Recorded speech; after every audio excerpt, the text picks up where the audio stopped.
Hello, The miss. girl in the bubble, the yellow brick bubble. Or the yellow brick rubble. That's my version. The yellow brick rubble. She's finding her place to start. I love that one. Y'all seen the Wicked movie or Chelsea, what? Chelsea, speak up. Speak up. Speak up if y'all saw the Wicked movie. Yeah. Hey, haven't done one of these in a second. Although you're not gonna notice much because You're not gonna notice. The thing We've is, had a we're backlog. finally going to be on a consistent release schedule, Woo! which is exciting. So get ready for new episodes every single week, mama. Every single week. Yeah, still reeling from Wicked, but I mean, God, that Who's was so not? long ago. You know, Who's okay, not reeling from Wicked?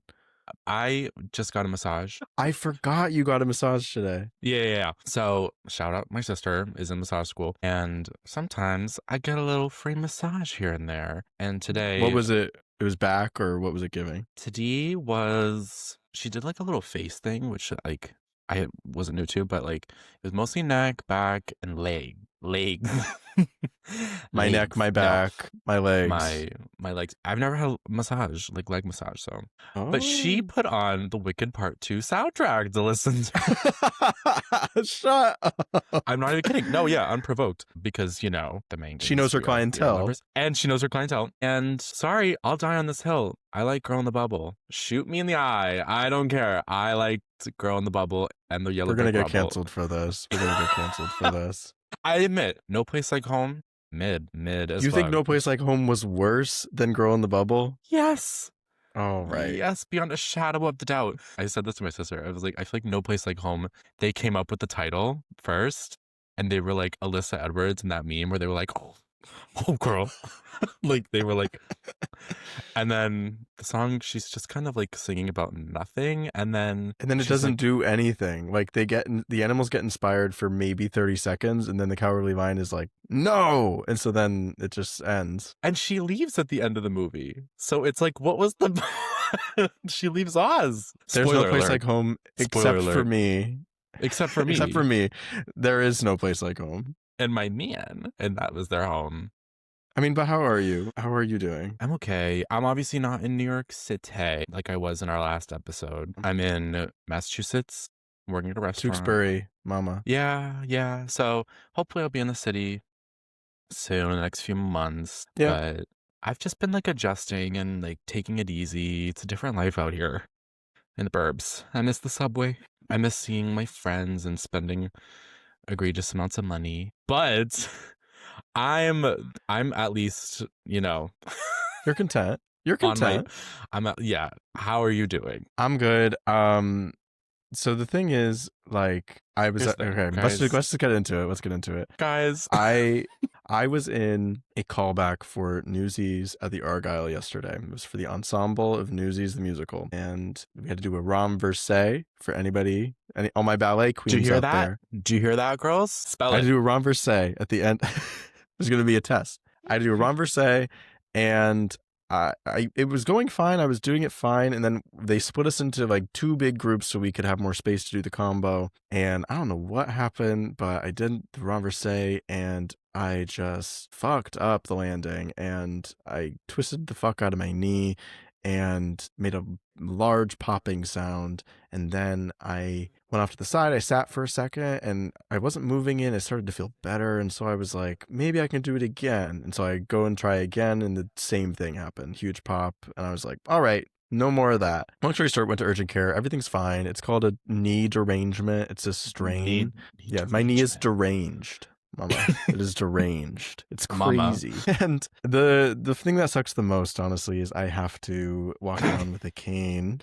Sorry, I'm not laughing.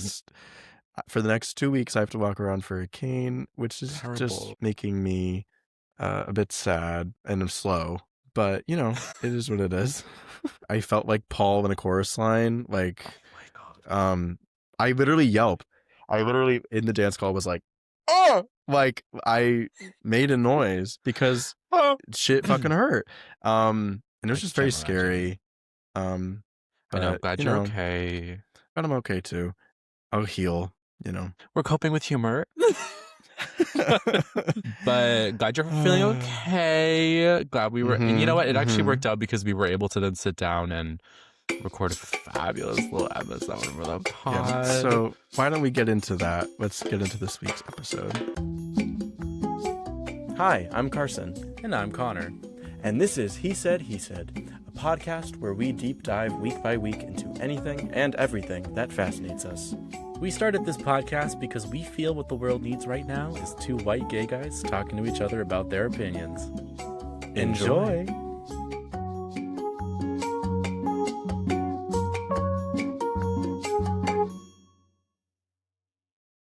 Okay, you're not even ready. Okay. I have no idea what we're talking about today. This is gonna be this is gonna be good because I feel like there's a lot we can discuss with this. So basically, Carson was like, pick whatever you want, but like do a pop diva. he was like, I was like, you can do whatever topic you want, but like you should probably talk about like a pop star because I think that'd be fun. He was like, he wasn't gonna like tell me what it was to do, but he was like, yeah, like just like anything you want. I mean, just do a pop diva. But I was racking my brain because what could we talk about? So I thought to sort of like get into some interesting topics that we talk about off the pod, I thought today we could talk about the one and only Babs, the Barbra goddamn Streisand. Because the girl in the bubble. The original girl in the bubble. Well, anyone that knew me when I was like 16 and like super annoying knows that I like loved Barbra Streisand. And then into like later years, I moved into like Patti LuPone, the now disgraced Patti LuPone. So I moved more away from that. But for years, like I was obsessed. She was probably the one. She was like the one who did it for me in the formative years. She was who I was listening to. Do you have a connection with Barbra Streisand other than the one I know we're going to talk about later? But like in your childhood, like were you ever exposed to her? Did you ever know of her? Like, not really, to be honest with you. I like didn't really watch any of her movies when I was a kid. I didn't, and it was not until I was in college did I really form a connection with this woman. I feel like that's typical though, because obviously she's from a different era. Mm-hmm. I was just like gay and super annoying, so that like I just clung to her. But I discovered her through a YouTube video, and it's still up. You discovered Barbra Streisand. Well, I discovered her, but like I was a huge YouTube kid, and like I remember in middle school there was this video, and maybe I can like link it or something, but I'll have to send it to you. And it's called "Fierce Belting Bitches" is the name of this like random YouTube video, and it's like an edit, probably from like, I want to say 2011, and it's this edit of a bunch of clips of just like women belting, and it's like mostly like Broadway people and then some just like famous singers. And Barbra has a couple little sections in there. And I just remember being like, oh my God. And then my dance teacher played one of her songs in my dance class. And there it is. I bought her album that had come out at the time called Partners, which I think was 2014. And I used to play it on my stereo and fall asleep to it when I was in middle school. Oh my God, you gay motherfucker. It's like almost upsetting. Like, God, it is. But I thought I would kind of take you through a brief history of the momentous career that she's had. And I think this will like get into a couple topics that are a little bit juicy. So, born and bred in New York. She's a Brooklyn girl. She was born in 1943, so a different mid-World era. War II. Oh my God, geez. You're right. You're right. Oh my God. But she grew up near poverty. Like, she was not silver spoon by any means. She was sort of like an outcast in her childhood. Definitely like a working class family. But she always cites that her mother had a great voice. And her mother was like not famous or anything, but like I think she said like when she was 13, like she had recorded some songs with her own mom in the Catskills or whatever. She like was very inspired by her mom growing up, which I thought was so interesting because I haven't heard about her. I never heard of her. I never heard of her, but she's cited growing up as being bright and inquisitive, but lacking a bit of discipline. She was a bit rowdy as a child. She made her singing debut at a PTA meeting. Oh God. which she became a hit to everyone, quote, except her mother, who is very critical of her daughter, which I think sort of is the reason for maybe her determination, like work ethic, because since she turned 16, she moved out. She got her own apartment in New York and was just like trying to get into the business. Like she was just a workhorse from At the 16 beginning. years old? 16 years old. She got an apartment Wow. on I think it was 48th Street, I think it said. And Wow. she was just like trying to get into the business. I mean, like now she has like an autobiography out. So all these stories are out there. But she was just constantly like going to nightclubs, going to things, just trying to get her name out there and singing and singing and singing. And she was really inspired. Also, she cites, she saw The Diary of Anne Frank on Broadway when she was 14. And she started studying Stanislavski and Chekhov. And like she was literally like a teenager, just like studying these things that most people don't study until they're much older. Like she was just like a crazy sort of like machine workhorse ready for this industry. And like, I guess whatever the fuck it was gonna throw at her. So she's like, what do I do? She gets a job as an usher at the Lunt-Fontanne. Oh my God. During the original run of Sound of Music. Crazy. Bitch, shut up. That's so cool. Isn't that crazy? I never knew that. Also to think of like the Lunt-Fontanne, like where Death Becomes Her is, like having the original Sound of Music. It's kind of crazy. And having Barbra Streisand work as an usher. Oh, yes. Is crazy. That's a big, the fucking, the mezzanine in the Lunt-Fontanne, that shit is steep. I was getting like motion sickness. It's huge too. It's a big theater. It's huge theater. It's huge. It's huge. She also faced a lot of adversity, which is kind of like public knowledge. Like she's acknowledged for years her appearance and her looks and her nose. You know, she was told all through her life to fix her nose, change her nose. I mean, if you've seen Glee, like Rachel Berry doesn't shut up about Barbra Streisand. She also changed the spelling of her name. She got rid of the second A. Yes. She was born, she was born typical Barbara, and literally as an act of like rebellion in her teens, she got rid of the second A. So it's Barbra. Barbara, not Barbara.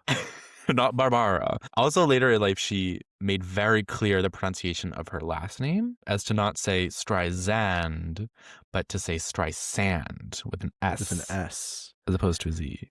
It's Streisand with an S. Streisand. Not Lisa with the Z. God, yeah. No. Okay. It's Streisand with an S. Streisand with an S, not Streisand with a Z. Because Streisand with an S goes not Z. I got you. Okay. Exactly. But she's doing all these like club appearances, and she starts opening for like comedians. She's opening for Phyllis Diller. She's starting to develop like her own stage presence. And how old is she? At this time, she's like in her late teens, wow. Like 1960. Theater critic Leonard Harris, quote, says, she's 20. By the time she's 30, she will have rewritten the record book. So everyone was just like dying for her and like comparing her to like Judy Garland and Lena Horne and Fanny Bryce. Wink, wink, wink. So she starts her acting career at the same time. So she's sort of doing like this singing thing, and then she's also like doing her acting thing. And her first New York play is in this sort of like satire comedy where she like sang a little bit, and it was like a terrible flop, and it closed after like a day. That's awesome. But while at one of these sort of like nightclub appearances, Arthur Lawrence, he is the writer of West Side Story, amongst other things. Oh, okay. He was the book writer of West Side Story. He asked her to audition for his next project, famously I Can Get It For You Wholesale, which was her first Broadway role, opposite a then unknown Elliot Gould, who they then had a romantic tryst and fell in love and moved in together. Thus begins the series of Barbra Streisand having affairs with her co-stars. I mean, throughout her career, if this woman had a co-star, they were dating. They were dating. Like, seriously, it happened. She invented the showmance. She invented it. Seriously, like, crazy. But she like stopped the show cold. I believe she got a Tony nomination. I think she won the Critics Prize, whatever. And then she starts appearing on television. So she's like established herself as this theatrical like starlet, like this young ingenue. And now she's on like The Tonight Show, Jack Parr, and then like she's on a million times with Johnny Carson. Like that was like when like the TV era was exploding, and it was the Ed Sullivans of it all. Like she was just appearing on all of these TV variety shows. She gets married to Elliot Gould, her co-star, one of her first marriages. Oh boy. At 21, she signs with Columbia Records. Woo! At 21 years old, she is signing with Columbia Records, and she cites that she has this clause in her contract that she gets a pay cut, but she will have full creative control, which is like basically like unheard of, especially for a woman, especially at 21. Yeah. Especially at that time, like to have complete. This is 1963. Wow. Yeah.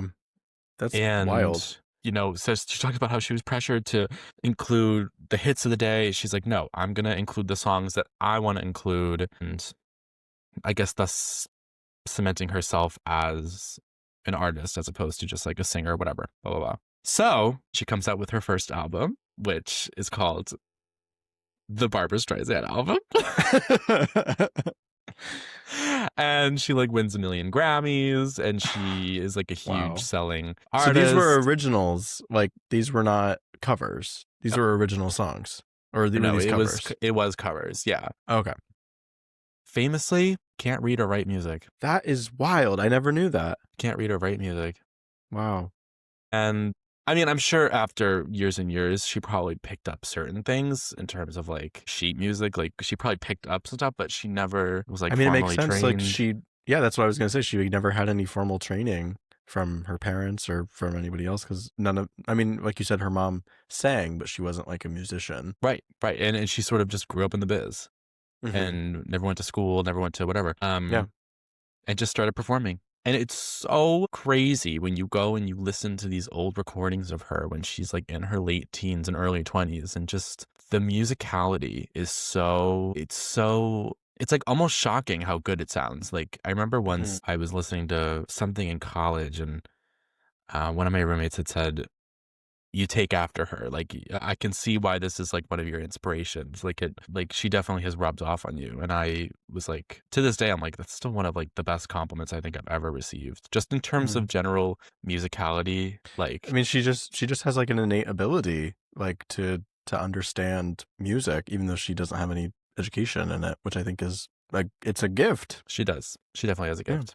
She has the gift. She has the gift. Yeah. And then it's also paired with just being a workhorse and not taking any bullshit. I mean, she's known, especially in her later years, which we'll kind of get to, like she was known for sort of like being a BI, like not taking any bullshit. And yeah. So as we move into like early 20s, she's back on Broadway as the star. In 64, she's like leading at the Winter Garden and Funny Girl, which has gone down in history as one of the most like successful leading roles ever.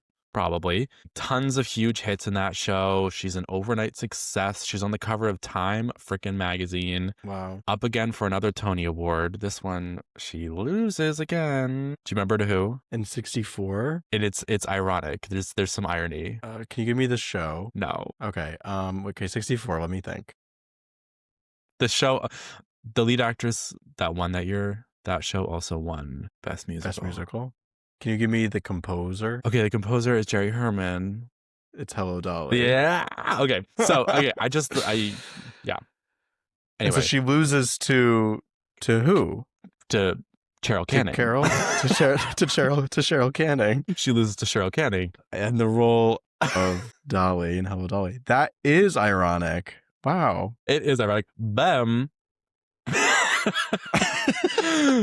Bam. She does still have a Tony Award, because in 1970 she won a Star of the Decade Tony Award, which is kind of bullshit, but it still counts. Interesting. Yeah. They just felt bad. It's still down. Hey, let's do it like All Stars 4. Let's have a tie. Can we have a tie for Funny Girl, for Fanny Bryce and Dolly? Can we have a tie? Girl. Cheryl Canning and Barb. You're not even ready. That's actually really funny that you said that. Because in the years after, she pivots over to movies. Film. She moves to the films. She pivots to film. Well, not pivots. She still is doing her music thing, but she adds on that she's going to star in movies now. And she does the Funny Girl movie, nominated for the Oscar, wins the Oscar ties. With who? One of the only ties ever recorded in the Oscars. She had an exact tie with Katharine Hepburn, which I think was my dog's barking. Everyone tune him out. Tune him out. My dog's barking. My dog's barking. Tune him You know out. that meme? No, it's that teacher who's like recording she's recording like a homework assignment like for everybody, and it I like think says like I've before seen you this. open the video, it's like, just so you guys know, my dog's about to bark really loud. And like she's like, so when you add the tangent, and then the dog's like and she goes, oh, my dog is barking. So yeah, she ties, and Katharine Hepburn wasn't even there because I think this was Katharine Hepburn's like third Oscar win. No, I'm kidding. She wasn't even at the ceremony? No, but that was like a thing back then. Like a lot of people, like a lot of times people wouldn't go. So Barbara was there. Okay. So Barbara goes and accepts, and she's in this like crazy outfit. It's like a sailor pantsuit with sequins, and she has like a lob. She has like a lob. And what does she go up? She goes up and she's like, what does she say? She's like, oh my God, like I can't remember what she says, but she says something like cheeky, and then yeah, she ties. She ties for. What was that? Katharine Hepburn was in like The Winter of the Lion or something. Like, I don't know. Do you want me to look it up? Sure. What year was it? I'll give you a little homework. 1968, I believe. Oh, The Lion in Winter. The Lion in Winter. So she's 27. She's already got an Oscar, Grammys, been on leading Broadway, whatever. Nominated for 2 Tonys at this point. Yep. Okay. And about to win her first. Then, I believe the very next year, in 1969, she goes on to star in Hello, Dolly. The film. The film, which Carson loves very, very much. Oh my God, guys. I could talk about this movie forever. I have an interesting journey with this movie. I didn't watch it until I was a senior in college, literally 2 years ago. And it's because I just like kind of got obsessed with the idea of doing put on your Sunday clothes for my senior showcase. It didn't end up happening, but I just like kind of got obsessed with that idea. Great. Sorry. And I decided to watch the movie, and I had a spiritual experience watching this movie. It's one of my favorite movie musicals I've ever seen. It is the scale of it and the set and just the production value on this movie is so unique, and it is like truly special. And I know everybody fucking shits on Barb for being in this movie because they say she's too young. She's too young to be Dolly. I don't give a shit, bitch. Like, she sounds so good on every single song. She's so charming. That's true. I don't even care. She does like sound good and everything. It makes sense why we've been talking about like how from just a young age she kind of just like captured people's attention. She just has such star quality. Like, everything about her, she is a star. Everything about her makes you pay attention to her. And I think the Hello, Dolly movie is a great example of that, even if she's too young. Yeah, we've talked about this ad nauseum, but yeah. I famously don't care much for the Hello, Dolly movie as like a huge Barbra Streisand person. But also, I didn't like grow up on the movie. I saw it, I think, when I was like I think I also saw it in like late high school or college. I don't think I even like finished the whole thing. So I need to like. That's fucking crazy. We need to sit down and we need to watch it, because the dancing, like these dance sequences are crazy. In the song, when you're dancing, the dance sequence in Hello, Dolly, when they're all at the party at the very end, like these dance sequences go on for over 5 minutes of just straight dancing. It's insane. It's so impressive. Everybody is fucking like on their mark, hitting it. And the scale, there's so many dancers, so many performers just like hitting their shit. Before the parade passes by, when it's a full actual parade happening on screen, it's insanity, and it's so fucking cool. So we're gonna sit down and we're gonna. Yeah, I need to revisit. I'm gonna change your mind. Well, because also it's interesting because we tend to have a lot of similar opinions with stuff, and so it is interesting when we get into it. But it does happen. Disagree. It does happen though. It's interesting. I also directed by Gene Kelly. Random. Directed by Gene Kelly. Also, the movie was kind of a flop at the time it came out. I don't know why. Yeah, like you would think after winning an Oscar, like her next movie, I don't know. But it is ironic that She lost lost to the Cheryl. Tony. She lost the Tony to Cheryl, and then came back, won an Oscar for the same role, and then snatched up the movie. Raspberries. Raspberries. Minnie Liam. She's like doing this whole, like, as we get into the 70s now, because she's got the Oscar, she's got the Grammys. She's like, what do I do now? She's like, I guess I did it all. She's What sort now? of been, she's been having this like romance with like my Broadway person and my contemporary person. She's always like famously like struggled with like rock. So like that's something she doesn't like tackle very often, which is interesting. Like she's had so many like #1 hits, but she's never like gone to that sort of place. But I mean, throughout all this, she keeps releasing albums. I mean, she's, you know, one of the best selling record artists of all time. Okay, I think this is actually a good time that I can show you and we can go through some of her discography because I'm an avid collector of this. This is how gay I am. I am an avid collector of Barbra Streisand vinyls, and I have Show and tell. 14. I have 14. Let's do show and tell. We're gonna do toe and chow, and this is from years of collecting because Of diligence. of diligence. Some of these have been gifted to me, but basically the savers near my house, a lot of people have had Barbra Streisand records, so a lot of these were like $1.99 or like, Okay, Saver. seriously, like most, like all, and they're mostly like beat up. Like none of these are in like mint condition, but I don't know. It's kind of nice that I have a stack this big Wow. of Babs records. So let's go through. I think I have 14 separate, and let's go through, shall we? First up, Let's show and tell. the Barbra Streisand album. This is her first. This is her first. Wow. I'm trying to like Such shit. titles as such titles as they're like all scratched out.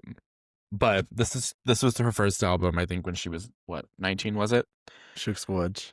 Her second album, Gorgeous. titled The Second Barbra Streisand Album. I'm not even kidding. Oh With my god, such the songs- second Barbra Streisand album. With such songs as I Don't Care Much. I'm like, is that the one from Cabaret? I don't know. Down with I mean, Love, probably. Right as Rain. Then the album that comes next in her succession, this is what brought up this, is the Broadway album. Oh, okay. And this is what people still talk about this album to this day, because she has these crazy arrangements of like Broadway hits. We got Somewhere, we got If I Loved You, we got Being Alive, we got Ladies Who Lunch, Putting It Together. The Putting It Together is really crazy. We have Barbara Emotion. Look at her with her blonde. I know. Wow. She's been, I'm trying to like, I can't see. So It's like blonde and curly. yeah, this is. That's still Featuring in the- the packaging, girl. Wow. Yeah, well, I don't take them out. I mean, it's open so I can like listen to it, but I try to keep the plastic on because these are relics. These are your girls. Aptly timed for the holidays, Barbra Streisand Christmas album, Oh. Jingle Bells. Jingle. I have 2 of those actually. We have Barbra Streisand and Other Musical Instruments, Oh, so which she is- is a musical instrument. which is a Barbra live album. Streisand and other musical instruments. Okay. And she famously has sort of like influences from all over the world in this album. Barbra Streisand, A Happening in Central Park, live album again. Was it recorded in Central Park? Oh, honey, A Happening in wow. Central Park, honey. Yeah, honey. And it did. Barbra Streisand, Memories. Oh my gosh, she looks stunning. She looks like I Carole have- King a bit. I have 2 of those as well. She does kind of look like Carole King in that. We have Barbra Streisand, Lazy Afternoon. She's just chilling on the couch. She's just chilling on the chaise. Aw. In her pink. We have The Way We Were, the movie. Ooh, she's which, got a fierce eye makeup on in that one. oh, honey. That's where I have it on my wall also. Hey. There's that one and then that one, which I think is from Way We Were. Wow, room tour. With Do Chris you want the Christopherson. room tour? We have, I mean, of course, Funny the Goyle. doll, the original. The hilarious woman. We have Guilty. Who's Barbra this? Streisand. Actually, this is Barry Gibb. Oh, hey bear. She was Guilty. Superman. This is like her big one from the 70s. Cute. I have 2 of those. Barbra Streisand Greatest Hits, featuring My Man. We have Till I Loved You. I'll speed through these. My Name is Barbara 2. I don't have My Name is Barbara 1. Okay, we're waiting on that. If anybody has My Name is Barbara 1, Send Call it in. to 588 Tewksbury Road, Tewksbury, Massachusetts. 588 53912. Tewksbury Road. We have Je m'appelle Barbara, Je m'appelle Barbra. which again just means my name is Barbara. Well, yes. And Francais. wet. And she really is, she's got, folks. she's wet. Trust, she is wet. She's jumped in the lake. So theirs is my super gay collection of Barbra Streisand records. Thank you so much. Super gay is the new superhero. Thank you so Superman, much. Now get to know super gay. And my really embarrassing wall art that I have of her as well. So then, she makes all this music. Then what happens? What happens? And then what happens? Well, like over the years and all this varying success, she basically like never stops touring. She never stops working. Wow. She's a workhorse. She's bought like a million properties. She also ends up marrying Josh Brolin, which is the man she's still with to this day. So she ends up with Josh Brolin. She's like, we're doing the long haul. I believe in 2008, Forbes listed her as literally the second highest earning female musician.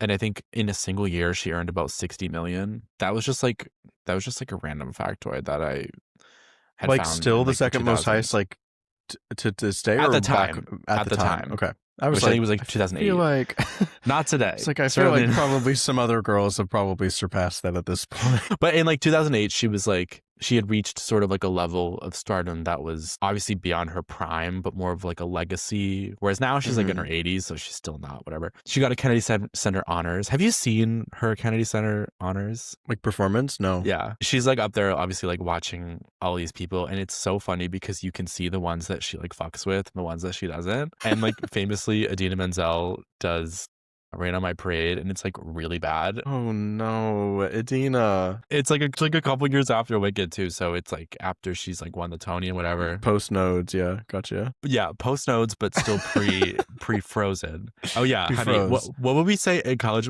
Her vocal cords is just 2 pieces of beef jerky, just like going back and forth. It's just leather. It's 2 Slim Jims. It's 2 Slim Jims. Just going like this. But she like Idina, she looks gorgeous, by the way. She looks so gorgeous, but she like ad-libs and she's singing Don't Rain on My Parade. And of course it's just like strained and tense. But she gets to the Mr. Arnstein and she looks up and she goes, "Hey, Miss Streisand, I'm your greatest fan," or like, "I'm your biggest fan," or something. And Barbara's like, "Oh my God." Barbara's like, "Oh, that's nice." It's really awkward for me. It's embarrassing. Barbara never like gave her shit for it. Like Barbara was like, "Oh yeah, I love her," whatever, like very sweet about it. But Idina, she was like, "Is gonna rain." Yeah, it's really just not cute. Adele Dazeem. Oh God. Also, famously, Babs is a like staunch supporter of using teleprompters in her like live performance. I love it. She doesn't want to work harder than she has to. I love it. She puts lyrics and also sometimes like her bits. She'll put them on the teleprompter, like her between songs. Girl, when you're a show woman, sometimes you have to make it easier for yourself. And if she can sell it regardless, girl, I mean, don't give a fuck. Look at all the albums I went through. This girl knows hundreds of songs and doesn't read music. So let's put a lyric sheet up there for her. Come on. In 2014, she comes out with Partners, which is like this whole album of duets. So it's literally just like duet after duet after duet with like all of these famous people. Mm-hmm. And this was the album I fell in love with when I was in middle school. And she's past her prime. Like at this point, she's in her 70s. Mm-hmm. And she's still like, the voice is still kicking, but I mean, it's obviously not her like amazing like mezzo soprano. Yeah. But these arrangements are so good. Specifically, she does New York State of Mind with Billy Joel. Oh my God. And it's this long like arrangement of it. It's really, really good. And that's the song that my dance teacher played because she was considering using it for one of our dances that year. And we ended up not going with it. But that's what inspired this whole thing. But on that album, she does a duet with Stevie Wonder. Like she does like John Mayer, Michael Bublé, Josh Groban. Cool. I've really never heard of this. Oh yeah, it's great. It's great. I have it on Yeah. CD. I couldn't find it though. I was gonna bring it, but Yeah. it was huge at the time. That was like sort of like one of her like big like last hurrahs. But she also has had an illustrious directing career. A lot of people don't talk about this, but she was like big in like the 80s and 90s for like doing these like self-directed, self-starring movies. Have you heard of Yentl? Yeah. So like Yentl, she Mhm. wrote, directed, starred in iconic movie, got Oscar noms. Not for her, unfortunately, but you know, the movie did get like 5 Oscar noms. Same for Prince of Tides, wrote, star directed, and an iconically not great movie, The Mirror Has Two Faces, which I love to make fun of. It's really bad. Uh, but famously, I don't know if you've heard of this, but in the works for like over 10 years, there has been this like, there have been rumors that she is going to come back to the movie and she is going to play Mama Rose in Gypsy for like a movie version of Gypsy. She's been saying for like 20 years that she is like it's her dream role. She wants to play Mama Rose. And like 10 years ago, it was like actually going to happen. There was a script, there were producers, mind you, like she was like 72 Mhm. at the time or like 73 and she was gonna come back and like be Mama Rose and like Wow. yeah, and apparently like I'm assuming she probably wanted to like direct the movie or whatever, but it didn't happen, so she'll never get to play her dream role. I think she's had some other As if ones. she She's hasn't had done some other enough. roles. Yeah. I know she's had like a million different relationships. I can speed through a couple of these funny ones. She dated Don Johnson in the 80s, who Okay, John. is he ended up marrying Melanie Griffith and having Dakota Johnson as his child. Yep. She was That's with not the Richard. truth, Ellen. That's not the truth, Barbara. She dated Richard Gere. She dated Clint Eastwood, Oh my Andre gosh. Agassi, tennis player, Liam Neeson, Oh Peter my gosh. Jennings, John Voight, remember from Holes? Yes, my king from Holes. But then she ended up marrying Josh Brolin in the late 90s and has stayed with And him they've till stuck it out. then. And they stuck it out. Also, have you ever heard of the Streisand effect? This is a funny thing. I heard about this probably like 10 years ago, but I'd forgotten about it. But Mhm. basically, it's sort of this theory, the Streisand effect. It's when in media, when people try to cover things up and it actually ends up drawing more attention to a certain topic or whatever. Basically, like 20 years ago in like 2003 or something, there were these public images of one of her homes. I think it was in like Malibu, and it was public because it was sort of like they were like tracking the erosion of the coast in Malibu. And she like put out this lawsuit trying to get this image taken down because she didn't like having her like name attached. She didn't care about the photo, but she didn't want her name attached to like this public photo of her home. And it actually ended up drawing so much attention to it that it did the opposite what Oh she was no. intending. I think there was like 400 views. And then after this whole lawsuit, there was like thousands, like over 100,000 views. So it Oh did God. the complete opposite of what she was intending. And then she Mhm. sued him, lost the suit, and then had to pay Like money a to him. crazy amount So of it kind of settlement. just like, yeah, it kind of all just like sucked for her. Damn. Sorry, Um, Babs. sorry, Babs. That sucks, Babs. Sorry. That's always bad. But I just want to go through I just want to speed through some of these accolades. So she's got 2 Academy Awards because she won Best Actress and then she also won Best Original Song for Evergreen, one of my Okay. favorite songs. She has 10 Grammys, including like a prestigious Grammy Legend Award. She has a Grammy Lifetime Achievement Award. She Wow. has 5 Emmys. She's got 4 Peabodys. She's got a Lifetime Achievement from SAG. She has 9 Golden Globes and a special Tony Award. So she never like won a She never competitive won. Tony. Yeah, Yeah. she never won a competitive Tony, but Hey, there's still time. She's still got time. exactly. She's still got time. She's 83. She's still 83 years kicking. young. Have you ever heard of the play Buyer and Seller? It's buyer and seller, but spelled Cellar, like basement cellar. Okay. And it's this play. It's literally one of my dream roles. I'm like dying to do this play. It's a one-man play and it's completely fictional, but it's about one of her homes that has sort of like a faux shopping mall in the basement where she like keeps all of her antiques because she's like a huge collector. So it's not like Okay. a mall per se, but it's like she built like a small street of shops in like like a fully like themed street of shops in her basement to keep her like antiques and old costumes and shit. And there's a play, like a fictionalized version of like the guy who might work down there. It's so funny and it's so stupid, but like that also, I was taken with that play in middle school and I bought the play and then I gave it to someone who I don't speak to anymore, so I don't have it anymore. But buyer and seller, dream All roll. right, guys. So yeah, it's gonna be. What was the first thing we asked for? Wife of Barbara 1, right? What's it called? What was that album called? Oh, Something of Barbara 1. yeah, My Name is Barbara 1, and then Okay, buyer guys. and So seller. we need My Name is Barbara 1 and buyer and seller. You can send it to 588 Tewksbury Road. To 580 Tewksbury Road in Tewksbury. So yeah. Anyway, So hi. that's Babs. That's Babs. Listen, That's Babs. she's on my wall. I have her records. I'm a little obsessed. As you can tell, we're both a little obsessed. And you have every right to be, and for good reason, because like she's awesome. She's a cool lady. She's I'd love to meet her. cool chick. Yeah. Also, famously has stage fright. Kill me. Girl, Kill me. no way. That's a crock. Famously doesn't tour because she has stage fright. I'm not even fucking with you. That's why she's got the teleprompter. She's like, I get nervous. Exactly. I Yeah. get nervous. Oh, but I then get she is always nervous. like, she's always calm, cool, and collected. Like she comes out and she's like, Hello, everybody. I'm Barbra Streisand. Hey, you want to hear some funny girl? people who need. People who need people. Okay. Oh my man, I love him Love and so. sorrow. He'll never know. She walked so that Leah Michelle could fumble, could stumble, could crawl. Yeah, Leah Michelle wishes. Okay, so that was Barbra Streisand. Thank you so much for listening. Well, thank you for telling me about her.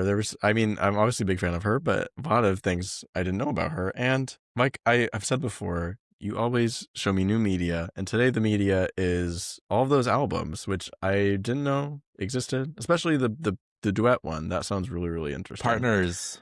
Oh, and the Broadway one. Those are the two at the top of my list right now. Broadway album is good. It's crazy, but it's good. Yeah. Any questions? I have one question, and that would be yes. Connor, what are you obsessed with this week? Oh my God, I have two because I just couldn't pick. First one, Housewives of Salt Lake City, but that's sort of like an overarching for the season. The season's ending, season 6. If you're not on it, what are you doing? What are you doing? I'm talking to you also. I know you're talking to me. I know. My real obsession, actually, and this is kind of silly, but Clairo's album Charm, I'm obsessed with it. It's a 10 out of 10 album. Not one skip. Every song is a vibe. Charm. I know I'm like late to the party, but that fucking album rocks. What's your obsession this week? What are you obsessed with? I have a few that I was brainstorming, but I think that the one that I'm going to go with, because I've gotten back into it, is Tiny Tower. Oh my God. We've talked about it before. Here we go. Were you ever in middle school and you downloaded on your iPod Touch a simple game called Tiny Tower? Because wow, it's fantastic. And they've made so many like updates and everything. Like it is like a fully fleshed out game now with like events and all this shit going on. I got really into it this summer, like the last like 5 weeks when I was in Colorado, and I kind of fell off when I got back to New York, but I've recently gotten back into it because I'm trying to spend less time on social media and it's fun. I don't know. You should download it. It's easy. It's fun. And it's like a game where you're like, I'm in it for the long haul, you know, like things take time. You have to like build your tower and all of that, but you know, I have fun. I never played her, but I remember Jelly Jump. Remember Jelly Jump? Yeah, I remember Jelly Jump. Remember Not the Doodle same. Jump? Yes! Yeah. Yes! Bitch, remember Cut the Rope? Oh my God, yes! Remember Balls? People still play balls. Yeah. Oh, People still girl. play balls. I know people that still play balls. I got over 1,000. I was obsessed. I know somebody that's at their best was like 2,700 or something. It's fucking crazy. Why is that at home? Sway. But what are you putting to bed this week? What are you saying? Good night. You say get out. Good night.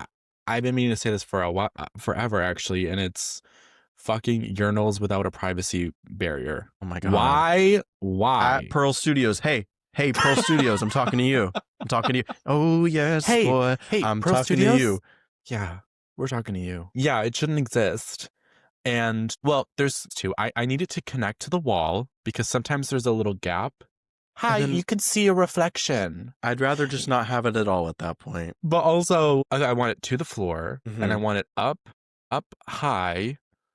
Because we're not playing games. We're not playing games.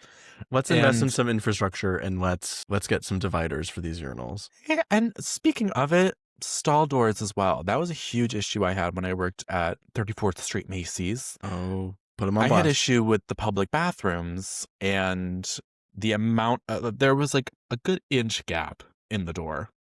And I said, I'm fully on the toy. Well, what I've seen recently as a new addition is like they will have a little thing that comes out from the inside that blocks that whole like crack by the lock. And it's I a good love that. and I like that because also you can just buy that little piece then. You don't have to, because, you know, I want to think from the business owner's perspective. Like, how can we make an effective change that is cost efficient? Get one of those little things, covers, perfect. All I agree that, with and they you. want us to pay $3 for the subway now. Girl.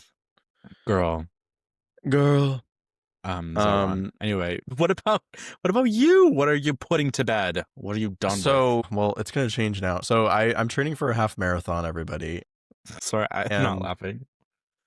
Sorry, is that funny? Is that funny No. to you? Is that funny to you that I'm running the Brooklyn Half Marathon in April? Yeah, so I'm running the Brooklyn Half Marathon in April, and I'm about to sound like such like a elitist. So I'm from Colorado. I'm used to being outdoors and being on trails. Sue me. Have you ever heard of like trail etiquette? No, I'm not from the running world. So it's kind of just like this idea that like when you're walking or running or biking, even like on a trail, you stay to the right of the trail.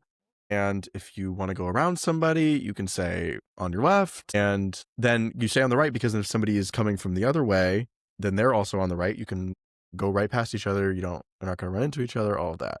People in New York City do not understand this unspoken rule, and it's frustrating. And I've run into it in my training for my half marathon. Just, you know, as a word to the wise, when you're walking or running on a trail, just stay to the right as much as you can. I don't want to collide with anybody. You don't want to collide with anybody. Let's build back better and let's like do this together. You know? Wouldn't you also argue that, like, especially in New York, a lot of times the issue can just be solved with being direct and making a choice? Because then you can figure out where to go. Yeah, I'd rather you just make a choice. Like if you're gonna run on the left, then run on the left so that I can decide. Because I don't want to like have to like go back and forth trying to figure you out. I've been gone for like 2 months, but I've been gone for 2 months, but I'm like getting like war flashbacks. But yes, breathe. It's okay. I know. But etiquette, trail etiquette, and then street etiquette. Yeah. That's all I have for you today. Love that. All right, y'all. Well, thank y'all for listening. Hope you liked Babs. Me and Kars will be back week after week. So week after week, and we got a good one for you next week. So listen up. Yes, because it's your turn. Yeah, and I'm so excited. Bye, guys. Bye. Thank you for listening to this week's episode of He Said, He Said. If you'd like to follow us, we are on Instagram, TikTok, and YouTube at He Said Podcast. You can find all of our other episodes wherever you listen to podcasts. This episode of He Said, He Said was hosted by Carson Timmons and Connor Mangan. All of our editing and production comes from Carson Timmons, and our music comes from Carson Timmons. See you next week. All right, slay.